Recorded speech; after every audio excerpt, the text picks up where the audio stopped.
Capítulo 9. Oração intercessória. Deixai vir a mim as criancinhas, e não impeçais, porque o reino dos céus é para aqueles que se lhes assemelham. Marcos, capítulo 10, versículo 14. Uma tarde fomos informados de que deveríamos nos dirigir até determinado endereço onde nossa presença estava sendo solicitada. O destino era uma cidade do interior do estado de São Paulo. Rapidamente nos deslocamos para lá, encontrando o endereço sem grande dificuldade. Entramos. O prédio de 10 andares, no meio de um jardim, era belo e luxuoso. Ao chegarmos ao apartamento, fomos recebidos por um servidor do nosso plano que nos abriu a porta cumprimentando gentil. Sejam bem-vindos, meu nome é Armando. Nós os aguardávamos com ansiedade. Estou aqui de sentinela, mas a situação está quase incontrolável.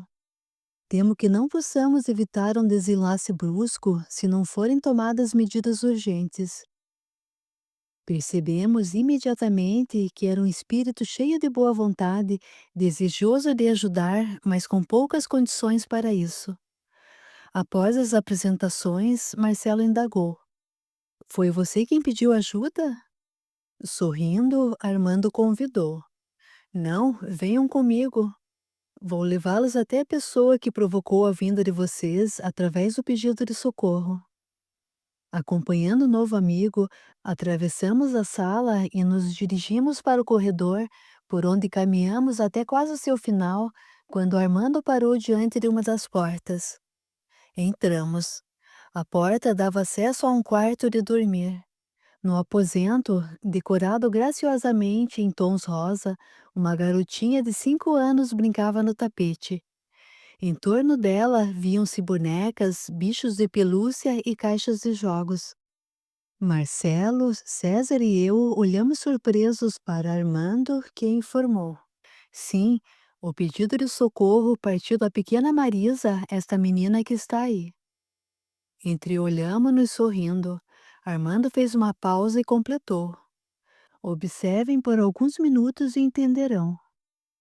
Sentamo-nos no leito e ficamos aguardando. Marisa, apesar de estar rodeada de brinquedos belos e caros, não se mostrava muito interessada neles. Seu rostinho denotava preocupação e tristeza. Seus pensamentos formavam imagens em que a figura paterna surgia com mais intensidade. Ora o pai estava bravo, ora triste, ora preocupado com os negócios. Uma cena, no entanto, aparecia mais a miúde na tela da sua memória. Naquela manhã, Marisa surpreendera uma conversa entre o pai e a mãe durante o café em que ele afirmava: Tudo está perdido, ficaremos na miséria. Mas o que houve? Tudo parecia ir tão bem, dizia a mãe, aflita. Passando a mão nos cabelos, o homem meneava a cabeça. Não sei, é a situação econômica do país que vai de mal a pior. É essa inflação que destrói num dia o que fizemos na véspera. Os juros estão muito altos e o banco não terá contemplação. O gerente ameaça executar a dívida se o montante não for pago dentro de 3 dias. Abraçando o marido, a esposa exclama: O que vai ser de nós, meu Deus? Como iremos enfrentar a sociedade, os amigos? Você, que é sempre tão prático, tão criativo, invente alguma coisa, Walter. Com a entrada da filha na sala, mudaram de assunto, demonstrando uma serenidade que estavam longe de sentir. Marisa, porém, tinha ouvido tudo da porta sem que os pais dessem pela sua presença. Não lhe passou despercebido o clima de preocupação e seu coraçãozinho ficou angustiado. Apesar de não ter entendido direito as palavras, percebeu que o assunto era muito grave. Assim, passou a pedir a Jesus que ajudasse seu pai.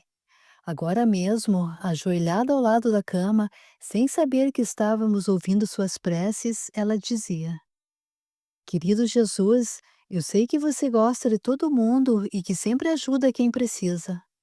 Pelo menos é o que a mamãe sempre me ensinou. Assim, eu suplico, Jesus, socorra meu papaizinho que está tão preocupado. Seus negócios não vão bem e não gosto de vê-lo triste e calado. Prometo ser uma menina boazinha e não fazer nenhuma arte se você atender ao meu pedido. Por favor, Jesus, ajude-me. A prece simples e sincera da menina nos emocionou profundamente. Marisa punha-se a chorar e daí a alguns minutos ela recomeçava a orar, de mãos postas, repetindo sua rogativa. Armando, com os olhos úmidos, disse: Compreendem agora? A pequena Marisa tem bombardeado tanto a espiritualidade com suas súplicas que encontrou ressonância. Quais suas vinculações com a família? Percebo que o problema deles o toca profundamente, indagou César. Sim, tem razão. Fui empregado de Walter e desencarnei há pouco mais de um ano. E o estimo bastante, mas, como podem ver, meus recursos são bastante limitados. Na verdade, eu também estou necessitado de amparo. Sensibilizados, procuramos maiores informações. E a situação é tão grave quanto parece? Perguntei. Sim, muito grave. Verifiquem por si mesmos. Antes de sair do quarto, envolvemos a pequena Marisa em vibrações de paz e serenidade, aplicando-lhe energias através do passe, de forma que ela pudesse repousar um pouco, pois percebíamos que estava esgotada. Não se preocupe, amiguinha. Suas preces foram ouvidas e Jesus vai nos socorrer. Fique tranquila. Após o passe reconfortante, a garotinha quietou-se e dormiu. Deixamos o aposento e nos dirigimos para um outro cômodo da casa, onde ficava o escritório. Cabeça entre as mãos, o dono da casa estava entregue a seus pensamentos. Percebemos que estava no limite de suas forças. A pressão estava sendo demasiada e Walter agasalhava ideias de suicídio. Repetia insistentemente para si mesmo: Não suportarei a falência. O desprezo dos amigos, a miséria, a chacota dos adversários, a satisfação dos concorrentes. Não, não suportarei ver a minha família passando necessidade. Preferível a morte. Assim, minha filha e Odete irão morar com meus sogros e estarão em segurança. Em outra cidade, outro ambiente, começarão vida nova e logo terão esquecido o fracassado que fui. Minha esposa apela para meu espírito prático, pois essa é a atitude mais prática e lógica que consigo imaginar. Não vejo outra saída. A morte é a única solução digna. Víamos que estava decidido. Na gaveta da secretária existia um revólver calibre 38 e balas. Bastava abrir a gaveta e tudo estaria perdido. A situação era dramática. Precisávamos pensar rápido. Indagamos do atencioso Armando sobre algo que pudesse servir de ponto de apoio naquela emergência. Walter tem amigos? Seus amigos são os que encontra em reuniões sociais e com os quais não tem muita ligação fora dos negócios. Parentes? Moram longe, no Mato Grosso, e não me consta que exista afinidade com qualquer deles. Tem interesse especial por algum assunto? Sim, por dinheiro. Não é possível, disse César. Ele deve ter algum outro interesse, outro sentimento. Certamente, pela filha Marisa, por quem tem adoração. Estudamos o assunto e chegamos à conclusão de que era imprescindível chamar Galeno. Precisávamos de ajuda. Não demorou muito e nosso orientador fez-se presente, atendendo ao chamado. Tínhamos bolado uma estratégia e, após informar Galeno sobre o andamento do caso, expusemos a ele nossa ideia. O instrutor ouvia com fisionomia serena e compreendemos que ele não ignorava os detalhes do problema. Apenas nos concedia a chance de tomarmos nossas próprias decisões. Ao terminarmos, ele pensou um pouco e concordou. Muito bem. Pensaram com acerto e criatividade. Vamos trabalhar. Não demorou muito e um grito estridente ecoou pelo apartamento. Era a criada. Todos na casa correram para ver o que estava acontecendo.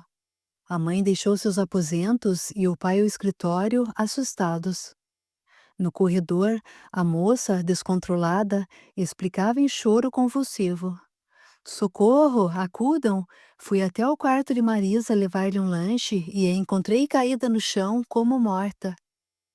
Imediatamente, o pai voou até o quarto, tomou a menina nos braços e correu para o elevador, enquanto a mãe apanhava as chaves do carro.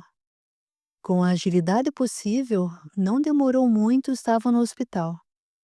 O médico, avisado pela babá, já estava a postos. Examinou a criança, que continuava desacordada, e achou melhor deixá-la internada para observação. Não tinha febre nem quaisquer sinais exteriores que indicassem sintoma de algum problema orgânico. Solicitou exames clínicos, radiografias e ultrassonografia com urgência. Apavorados, os pais não sabiam o que pensar, pois a filha sempre gozara de excelente saúde. Na penumbra do quarto, abraçados, enquanto aguardavam o resultado dos exames, os pais fitavam a menina, menor ainda, no grande leito hospitalar. A enfermeira tivera dificuldade em pegar-lhe a veia para colocar o soro, o que causara maior sofrimento ao casal, que a tudo observava atentamente. Naqueles momentos de angustiosa espera, os cônjuges sentiram-se mais próximos um do outro, o que não acontecia há mais de ano. Unidos pelo amor à filha, mantinham-se em silêncio.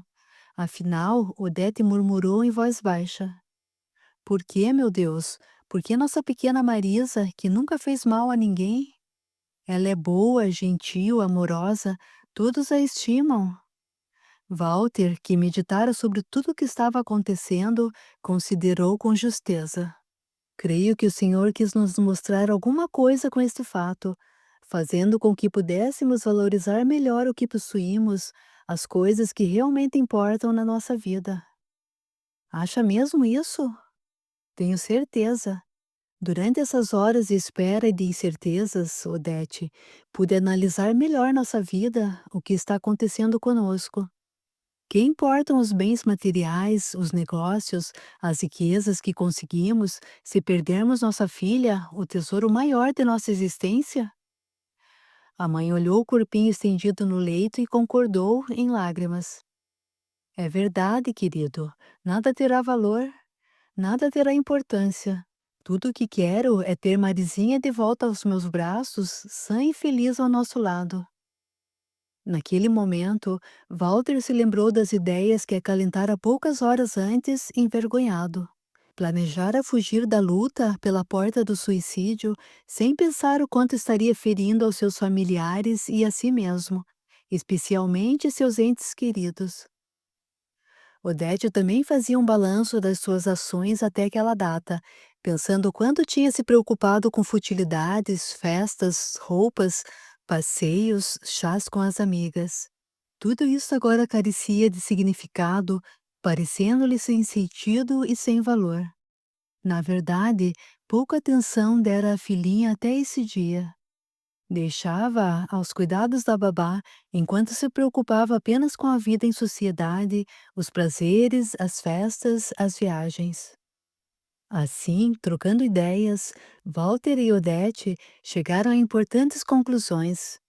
Pautariam suas vidas, desse dia em diante, sobre valores novos, procurando dar mais atenção ao lar, especialmente à filha. Construiriam uma nova existência, mais simples e sem os excessos a que estavam acostumados, como tinha sido no início do casamento. Que importavam os bens? Começariam do nada se preciso fosse, com coragem e com determinação, mas rogavam a Deus lhes permitisse continuarem juntos, os três, formando realmente uma família. Do nosso lado, estávamos exultantes. A terapia de emergência dera resultado e agradecemos a Jesus por isso. O mal-estar súbito e sem maiores consequências que provocáramos na pequena e adorável criança alcançar o objetivo esperado, isto é, fazer com que Walter percebesse que existem prejuízos maiores do que a perda dos bens materiais. A pequena Marisa, nossa colaboradora, Após mais de 30 horas, despertou bem disposta, como quem acorda após uma noite tranquila, e alimentou-se regularmente. Permaneceu no hospital mais 3 dias, a instâncias do médico para observação, conquanto não tivesse apresentado mais o sintoma de perda dos sentidos. Os exames clínicos, todos eles, deram resultado negativo, atestando que nada havia de anormal em seu organismo. Antes de a menina receber alta e deixar o hospital junto com seus pais, o médico, um tanto confuso com o fato que não sabia como explicar, ainda alertou: Está tudo bem com Marisa, mas nunca se sabe. Fiquem atentos e qualquer novidade me comuniquem. Retornando para o lar, a família estava feliz. Tudo era alegria e paz após a tempestade. Walter enfrentou seus problemas financeiros com outra disposição de ânimo. Ajudado por nós, seus amigos espirituais, as coisas começaram a entrar nos eixos. O gerente do banco deu-lhe prazo maior ao saber da doença da filha, fazendo um reescalonamento da dívida. Um mês depois, um grupo econômico interessado em investir na cidade fez uma oferta de compra da empresa. Como Walter não aceitasse de pronto, indeciso, e pedisse tempo para pensar, os investidores mudaram de tática. Como estivessem realmente muito interessados na empresa e vislumbrassem para ela grandes possibilidades de crescimento, propuseram-lhe sociedade, o que era bastante vantajoso para o proprietário. Assim, tudo se encaminhava para melhor. O casal, católico por tradição, em vista dos problemas que atravessaram, ligaram-se mais ao lado espiritual da vida e levando os pensamentos em oração sincera e fervorosa a Deus, em agradecimento ao desfecho feliz. E quando alguém perguntava à pequena Marisa o que tinha sentido durante aquele período de sua enfermidade, ela respondia, sorridente: Mas eu não estava doente, nem sentia dor, só dormia. E durante o sono eu via meu, abre aspas, outro corpo, fecha aspas, na cama do hospital dormindo. Mas eu estava acordada e vendo tudo. Até fiz amizade com os rapazes muito simpáticos que estavam no quarto. Ah, é verdade? Sabe o nome deles? Perguntava alguém. Claro, eram 3: Marcelo, César Augusto e Eduardo. Os pais e amigos, perplexos, não sabiam o que pensar sobre o assunto, julgando que a criança estivesse mentindo.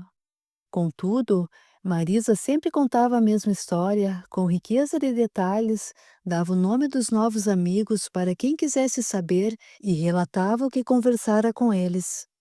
Narrava uma visita que fizera com os 3 rapazes a um lugar muito bonito, num, abre aspas, outro mundo, fecha aspas, onde conhecera muitas crianças simpáticas e agradáveis. Descrevia também o que sentira quando a enfermeira viera colocar o soro e a dificuldade que tivera para pegar a veia. Ficara tão triste vendo os pais chorando que até tentara consolá-los, mas eles não podiam ouvi-la. Sabem de uma coisa? O que mais gostei foi ouvir vocês dizerem que daquele dia em diante iriam dar mais atenção a mim, concluía a garota, sorridente e feliz.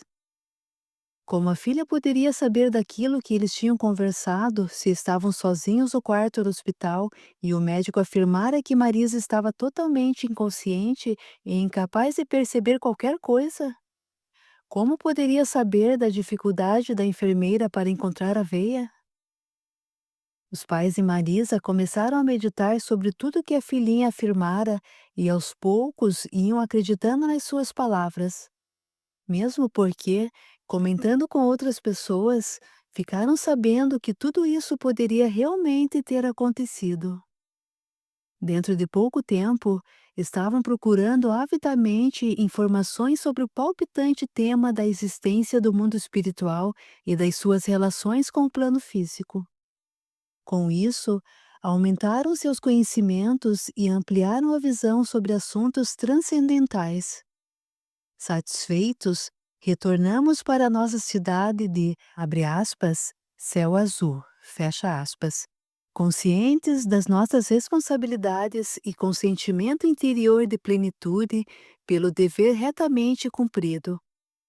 Graças à misericórdia divina, mais alguém tinha sido salvo do suicídio, e só isso já valia todo o esforço que empreendêramos. Capítulo 10. Tomada de consciência. Entrai pela porta estreita, pois que larga é a porta e espaçoso é o caminho que leva à perdição. E muitos são os que entram por ela, porque estreita é a porta e apertado o caminho que conduz à vida, e poucos os que acertam com ele. Mateus capítulo 7, versículo 13. Não pensem que todo o nosso tempo é gasto só com trabalho.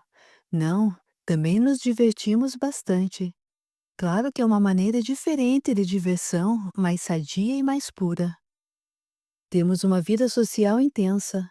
Fazemos visitas a outros departamentos da nossa cidade com o objetivo de estudo, excursões a outros lugares, colônias similares à nossa, onde temos sempre muito o que aprender. Passeamos, ouvimos música na praça, namoramos, visitamos os amigos, assistimos à projeção de filmes ou simplesmente nos reunimos para conversar, trocando ideias e experiências. É fascinante. É todo um mundo novo que se desdobra à nossa frente. Cada um de nós tem fatos interessantes para contar, emocionantes uns e engraçados outros.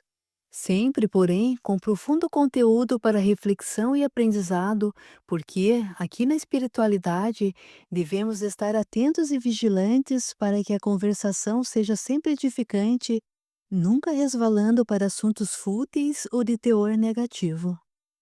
Nossas relações são tão boas que, mesmo quando estamos em serviço, não sentimos peso ou mal-estar. Trabalhamos num clima leve, simpático e agradável.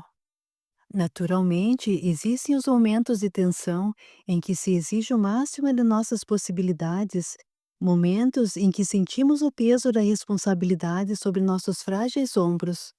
Mas, ainda assim, a coesão do grupo, a união de pensamentos e de propósitos e as vibrações harmônicas que nos envolvem tornam a tarefa profundamente gratificante. Não raro, participamos de caravanas a lugares sombrios para socorro a companheiros desventurados, sempre acompanhados pelos nossos orientadores. A densidade do ambiente nesses locais pesa como chumbo e a respiração se torna difícil, asfixiante. Mas, ainda assim, o grupo funciona como um dínamo, reabastecendo-nos as forças, energizando-nos uns aos outros. Existe uma reunião muito interessante e com alguma dose de humor, programada regularmente. Trata-se de palestras direcionadas para o público jovem e com tendências ao suicídio. Tentamos influenciar de forma positiva os encarnados que, apesar dos seus problemas existenciais, possuem uma certa dose de espiritualização. Elas se realizam na psicosfera da própria casa espírita durante o período noturno, dada a proximidade de ambientação e consequente facilidade para reunir o público visado. As atividades nesse campo demandam grande esforço das equipes espirituais para aglutinar os participantes da reunião. Não é tarefa fácil. Durante todo o dia, os obreiros do bem se esmeram em evitar que os jovens candidatos cometam quaisquer excessos. Procuram impedir que faça uso de drogas, de bebidas alcoólicas ou de medicamentos que possam lhes tolher a lucidez durante o período do repouso noturno, empenhando-se também em desviá-los de qualquer envolvimento em brigas e discussões, pois o desequilíbrio daí decorrente dificultaria o comparecimento deles à atividade programada. Enfim, um pouco antes da hora marcada, eles começam a chegar, trazidos pelas entidades responsáveis. A disparidade de tipos, de vestimentas, de condição material e espiritual é imensa. Alguns, abre parênteses, pode-se contar nos dedos, fecha parênteses, estão conscientes, compreendem o que está acontecendo, Mantém postura digna e o pensamento em prece. A grande maioria, porém, não tem qualquer noção de lugar nem sabe o que está fazendo ali. Adentra o recinto de pijamas, de shorts, descalços, de óculos escuros, com bonés na cabeça, enfim, de todas as maneiras. Algumas vezes obrigam nossos seguranças à entrada do salão com gentil firmeza a lhes retirarem os Walkmans, para que possam, libertos da música massificante, ouvir a mensagem que será proferida. Quando não comparece cantando raps, dançando ou mascando chicletes. Inquietos, com roupas grandes e folgadas, ginga e palavreado exótico, examinam com estranheza o ambiente a qual não estão acostumados.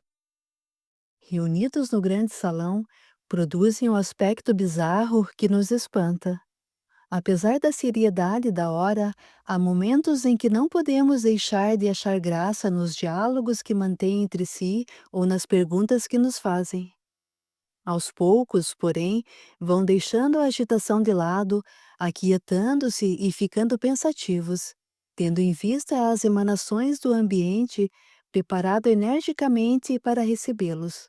As distonias mentais lentamente vão cedendo terreno e, dentro em pouco, a paz e a harmonia existentes no local os envolvem. Compreendem que algo de muito sério está acontecendo e que os interessa diretamente. Nessa hora, quando todo o público visado já está presente, entram os responsáveis pela reunião, acomodando-se em grande mesa em frente da assistência. O diretor dos trabalhos profere uma prece, elevando o pensamento às altas esferas, que acompanhamos sensibilizados. Em seguida, é passada a palavra para o palestrante da noite. O irmão Jacob levanta-se e fita com carinho as dezenas de jovens ali reunidos. Sua aparência impõe respeito pela nobreza e seriedade. Apresenta-se como um homem no vigor da idade, estatura elevada, pele morena clara, cabelos e olhos castanhos. A luminosidade intensa que irradia os nossos olhos de desencarnados conscientes apaga-se ante sua vontade poderosa, sendo visível agora qual se for um simples encarnado. No entanto, de toda a sua figura evola-se uma vibração de profundo amor, que os participantes não percebem, mas que nós detectamos. Ondas de safirina luz partem do cérebro, do coração e das mãos do orador e atingem a cada um dos jovens que as assimilam. Irmão Jacob principia a falar. Queridos irmãos aqui reunidos e participantes dessa assembleia, que o Senhor da vida nos dê a sua paz e permita um melhor aproveitamento da oportunidade que nos concede nesta hora. Fez uma pausa e, alongando o olhar pela assistência, prosseguiu. Ignoram vocês as dificuldades e os sacrifícios de grande equipe de trabalhadores dedicados ao bem para que pudessem fazer-se presentes aqui hoje. Apesar de tudo, como vocês demonstram algum conhecimento e aceitação de espiritualidade, isso nos propiciou este encontro. Todos vocês aqui presentes, sem exceção, consideram-se credores de ajuda que acreditam não ter. Sentem-se revoltados com a própria situação, inconformados com o que têm, ignorados pela sociedade, incompreendidos pelas famílias. Em suma, consideram-se lesados em suas mais caras aspirações, sem afeto e sem amor. Por isso, lançam-se à degradação moral, aos prazeres e aos vícios de toda a ordem, como meio de conquistarem o que desejam, ou seja, uma parcela de bem-estar, de felicidade. Irmão Jacob fez outra pausa, perpassando os olhos lúcidos e serenos pela assistência.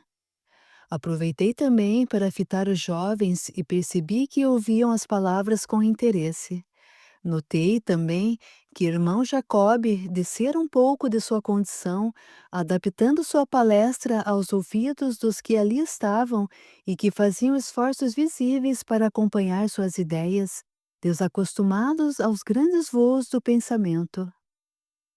Mas não é por aí que irão conseguir o que desejam. Com semelhantes atitudes, apenas estão complicando ainda mais suas vidas. A verdade é que são egoístas e inconsequentes. Pensam apenas em si mesmos, sem se preocuparem com os outros, com os familiares e amigos que os cercam e que sofrem com as consequências de seus atos. Sentem-se solitários, sem pensar que nunca procuraram desenvolver simpatia naqueles que estão à sua volta. Jamais se preocuparam em ser solidários com quem quer que seja e vivem a exigir atenção, como se fossem o centro do universo.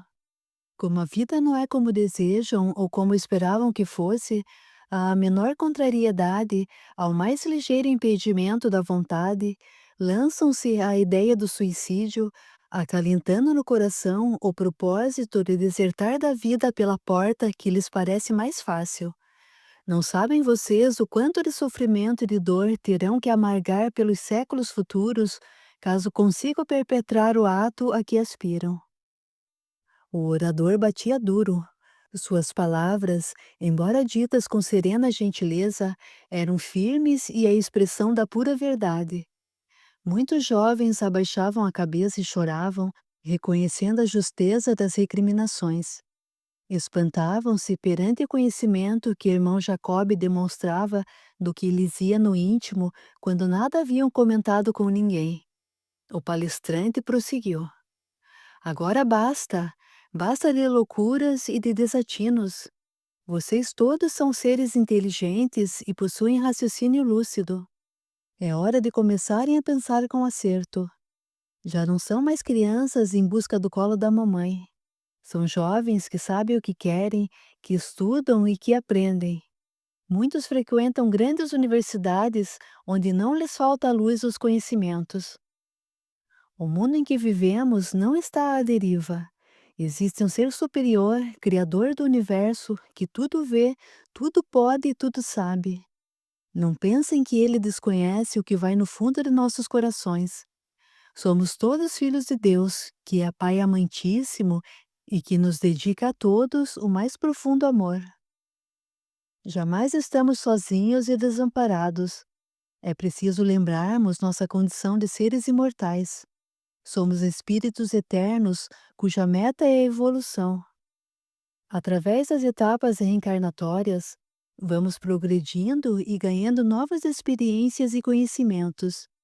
Nessas vivências, cometemos atos bons, desenvolvendo afetos, ou nos comprometemos com atos negativos, prejudicando o próximo e a nós mesmos.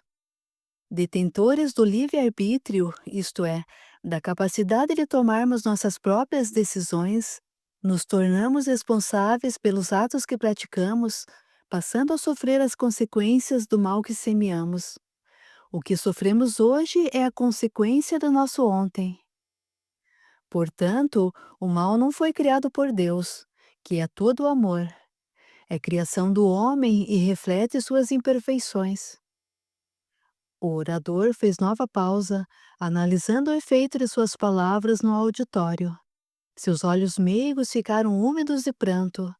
Fitando os jovens emocionados e pensativos, respirou profundamente e continuou.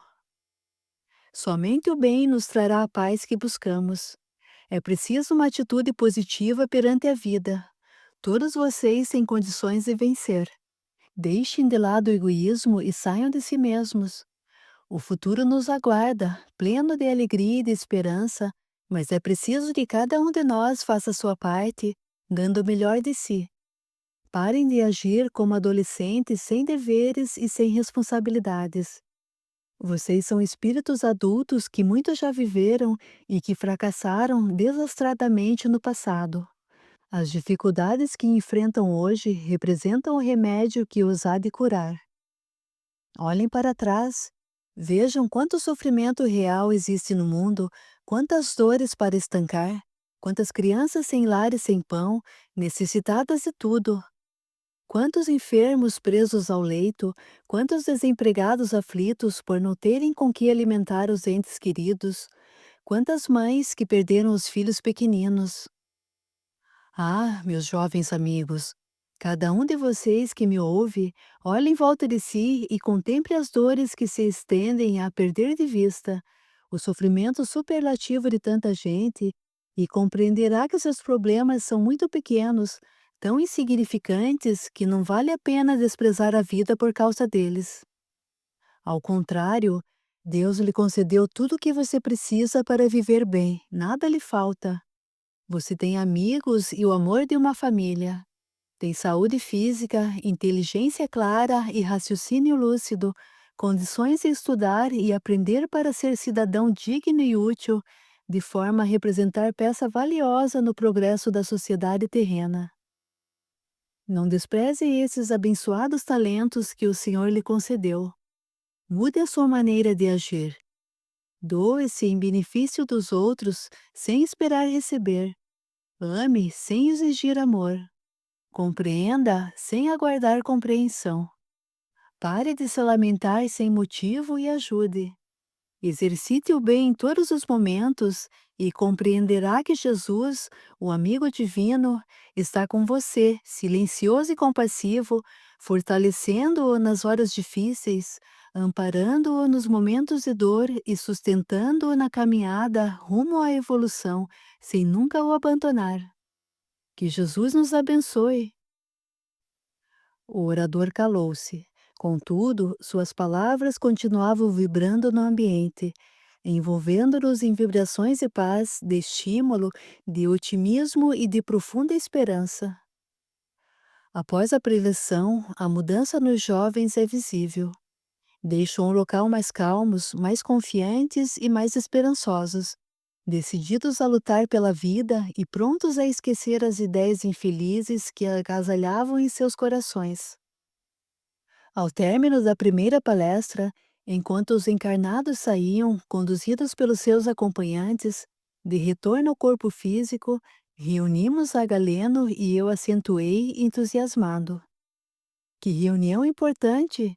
Todos os jovens, ou quase todos, saíram daqui com pensamentos bem diferentes daqueles que tinham quando aqui chegaram. Seus propósitos são de mudança radical de vida. Isso é uma verdadeira bênção. Galeno, que me ouvia atento, respondeu: É verdade, Eduardo. Conseguimos grandes progressos esta noite, mas não se iluda.